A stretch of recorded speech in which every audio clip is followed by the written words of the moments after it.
This is the Mercedes C-Class, and it's a little bit like the smallest of Russian dolls, because you can imagine it fitting inside the E-Class, which would fit inside the S-Class.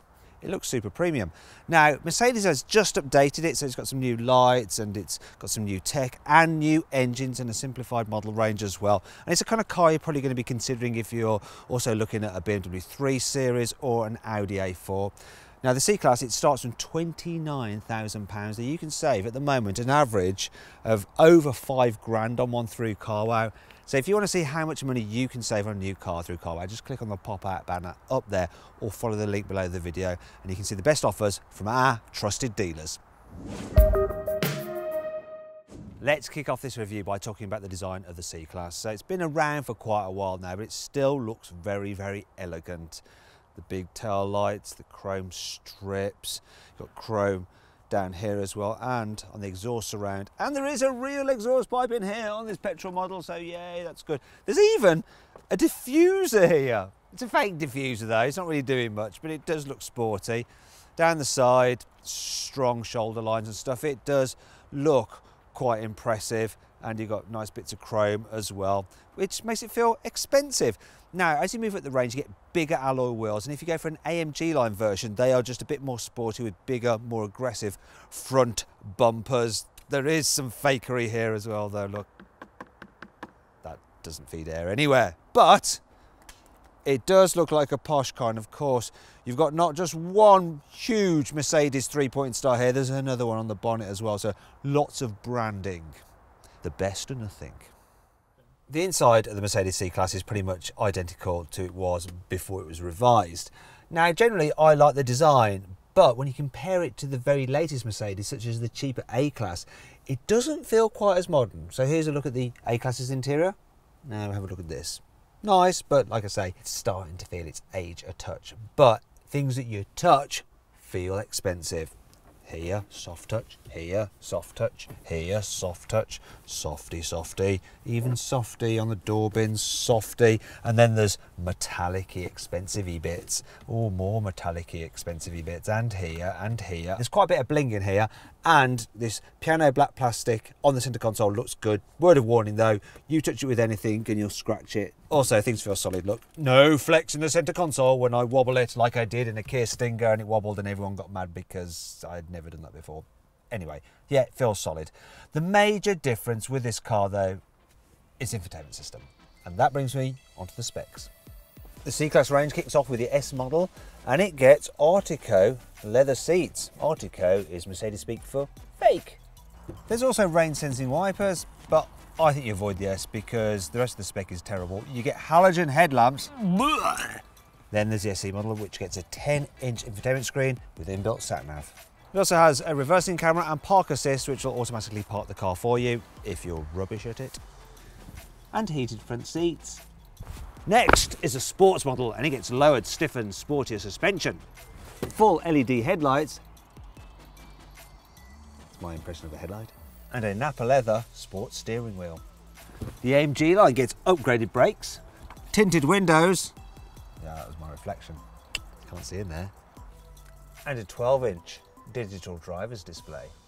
Then there's some key packs that you might want, such as the Premium Plus pack, which includes an upgraded satellite navigation system, internet connectivity, ambient lighting with, look, 64 different colour choices and 360-degree view cameras to make it easy when parking.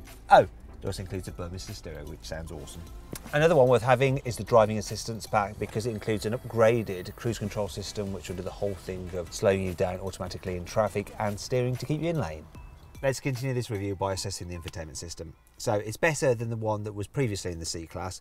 However, it's not the very latest one that you get in the A-Class. So there's no touchscreen. Instead, you control it either using the swivel wheel, the touchpad on the left side of the steering wheel. And it is pretty easy to navigate. The graphics are sharp and generally quite easy to use. Sat-nav's pretty good as well, and it'll divert you around traffic and do all that kind of stuff. It's easy to input destinations, but what I'd do is just run Google Maps or Waze through your Android phone or Apple phone through Apple CarPlay or Android Auto. Now, the optional digital driver's display is also pretty good. I do like it, and you can control it using the button on the right hand side of the wheel. It's not quite as configurable as the system you get on an Audi A4, but it's still fairly nice. In fact, if you want to see my full in-depth video review of the Audi A4, just click up on the pop-out button in the top right hand corner of the screen to check that out. Now, in terms of connectivity, if you look under here, you have an input there for your mobile phone. That's where you plug in your one for the Apple CarPlay and Android Auto. There's a couple more in here as well you can use if you prefer. So that's 3 in the front, which is good. Where is the 12-volt socket? I can't see it. No, that's unusual. What is it?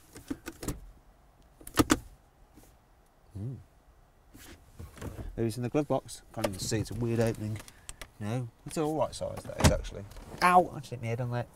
Anyway, you do have a charging pad there for your mobile phone.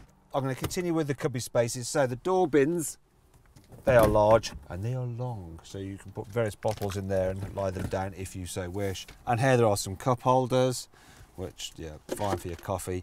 All right for the smaller cups as well. They won't knock the top off. They do rattle about a bit though, because it's a bit loose. But look, you can do this. If you want to use that area for something else, you can remove the cup holders. You also get a place for your sunglasses. Look, so it's actually left there. Ray-Ban aviators in there. This car is actually from Mercedes-Benz Chelsea, so it must be the dealers. Wonder if he'll notice if I keep them. Anyway, the seating position is pretty good. You can adjust the seat base. There is plenty of movement in the seat, actually. It goes so far back, really far back, and you can get it high enough if you're short and low enough. You know, all these manufacturers are nailing the seating position. My only concern with the C-Class is that the steering wheel is slightly offset to the left, so you do feel a touch twisted behind the wheel, but it's not as bad as on older Mercedes. So I think that's the front dealt with. Let's go into the back and check it out there for rear passengers. So the rear doors, they open nice and wide, but this wheel arch does intrude quite a bit, so it's just a little bit more awkward to get into than some other posh German cars. But once you're in, it does feel posh indeed.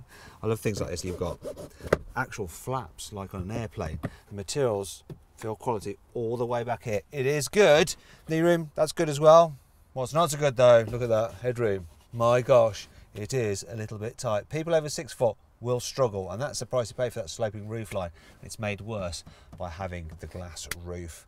Now if you need to carry 3 at once, it's all right, the middle seat.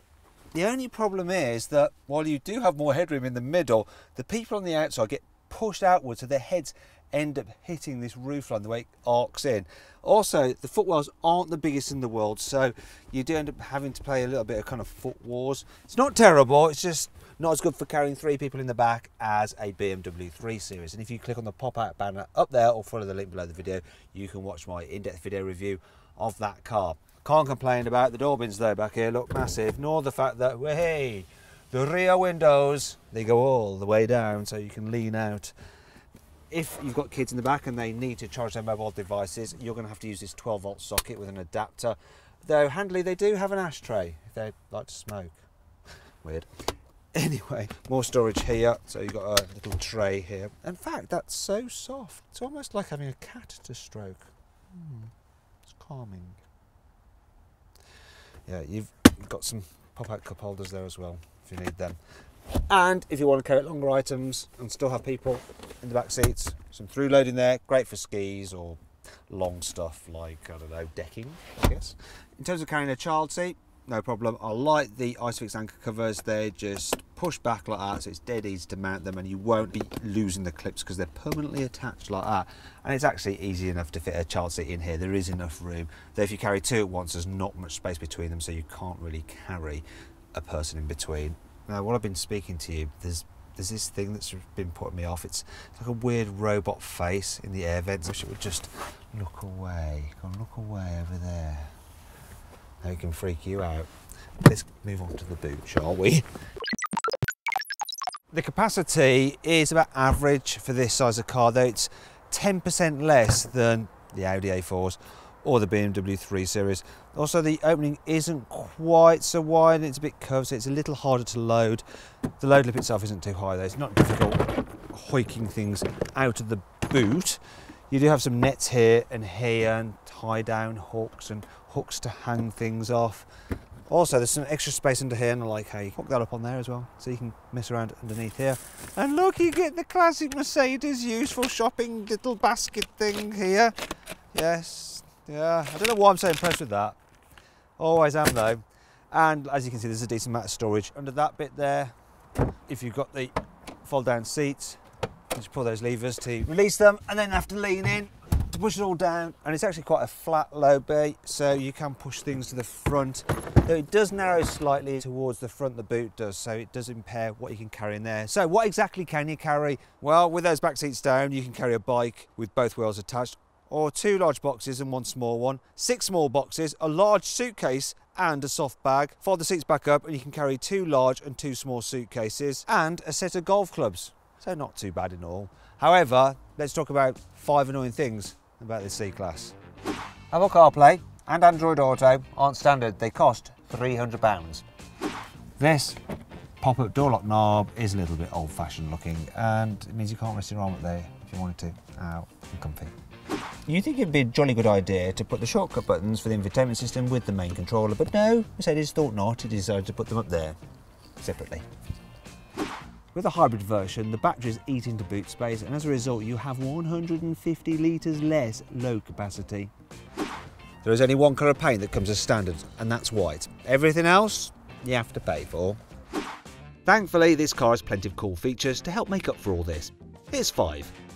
The upgraded front bass sound system uses the chassis crossmember to amplify the subwoofer because its solid structure gives clear bass. The satellite navigation system knows when you're entering a tunnel, and it puts the ventilation system on to recirculate so it doesn't blow in any nasty fumes. Cars with full LED headlights can adjust the beam from their 84 individual LEDs 100 times a second so they don't dazzle oncoming drivers. The reversing camera pops out when you need it, and then when you don't, it goes away again. And that means that when you're driving along, it doesn't get covered in dirt. The C-Class has been approved by the European Centre for Allergy Research because its pollen filter is so good at filtering out dust and pollen that you don't have to worry about suffering allergies while driving around in the car. Achoo. Now it's time to talk about the engine choices, and bear with me. So, there's quite a lot. It's 1.5, 1.6, 2 litre turbo petrols. There's also 1.6, 2 litre turbo diesels in the normal cars, but you can also get performance versions with either a V6 petrol engine or a V8 petrol engine. Of the normal cars, the best bet will be a 2 litre diesel C220D. Good blend of performance and economy, great for long distance work. You can actually get a hybrid as well, a plug-in hybrid, but it's not one of the best plug-in hybrids on the market, unfortunately. Entry-level cars come with a manual gearbox. You don't want that. You want your Mercedes with an auto. You can also get it with 4-wheel drive, though that's not strictly necessary, to tell you the truth. So this particular car is a C300 petrol AMG line Premium Plus pack. It should cost just over £43,000. With the carwow discount, it's just under 36 grand, so a saving of almost 7.5 grand. So if you want to try our configurator, which I suggest you do, you can use it for any car. Click on the pop-out banner up there or follow the link below the video. Also, you can check out the actual engine specs on the carwow website. It's well worth it. And to check out the best offers you can get from our trusted dealers. Right, and it's time to see what this car's like to drive. So I'm going to start off with in-town driving, and being a Mercedes, this car is set up with comfort in mind. However, it does do this thing when you're over kind of slight bumps or broken surfaces where it shimmies a little bit more than you imagine. It's not as soft or as cruisy as something like the slightly larger E-Class. In fact, if you click on the pop-out banner up there in the top right-hand corner of the screen, you can watch my in-depth video review of the E-Class. That's important because the prices do overlap, so make sure you get the right car for you. It does have a soft feeling to it though, and like the controls are light, and that does make it easy to do U-turns. In fact, the turning circle on this E-Class is pretty blooming good. So if you need to go around a mini roundabout, no problems at all. You're not going to have to do a 3-point turn. Also, the brakes, they're quite assisted, so you have to touch them, otherwise you're going to end up like going bang with your head against the steering wheel. So you just press things lightly. It's all very easy, all very relaxing, all what you'd expect from a Mercedes. Special shout out to the gearbox. This 9-speed automatic gearbox is lush. It's almost like there is no gearbox. Everything is just smooth progress. I like that about it. There's something else I like about this gearbox, which is unique to Mercedes. So the actual gear selector is on the column, which is brilliant when you're manoeuvring. So there, I want to go into reverse because I'm going to park. The view out the back isn't the best because you've got those huge pillars. Now this car does have a auto park function on it, but I never use them because by the time you've set them up and got them running, someone's nicked your space, especially in London.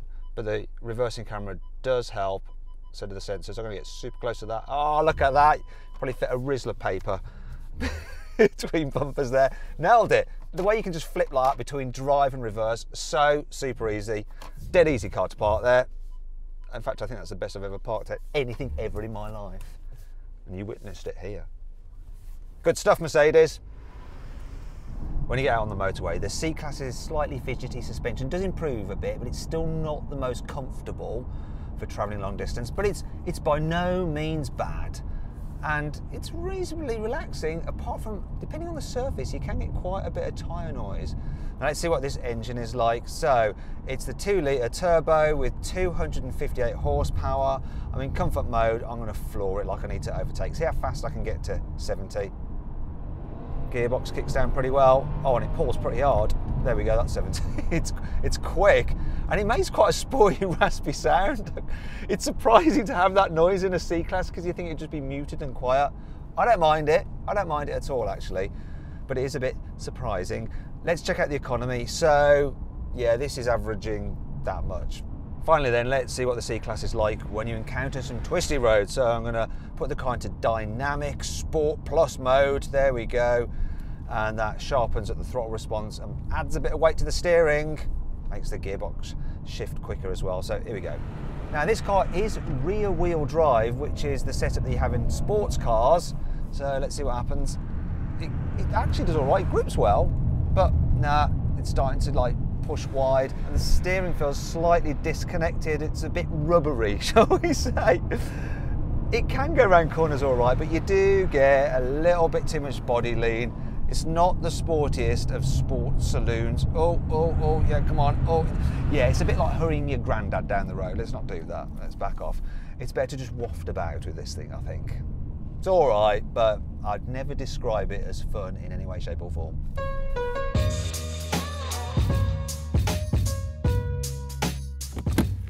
So then, what's my final verdict on the Mercedes C-Class? Should you avoid it? Should you consider it? Should you shortlist it, or should you just go right ahead and buy it? Well, I reckon you should consider the C-Class. It is a posh family car, but it's just starting to show its age a little. Bit like me then, eh? Oh, someone's left their son, isn't there? That's a weird clip I've just accidentally given them. What were you actually going to say? There's an outtake for you guys. Although it's probably not got audio. It has. Oh. Is my mic? No, internal. Is my mic on? Yeah. Okay. Anyway. Push your mics on. So. What's it called, that? The door lock knob? Yeah.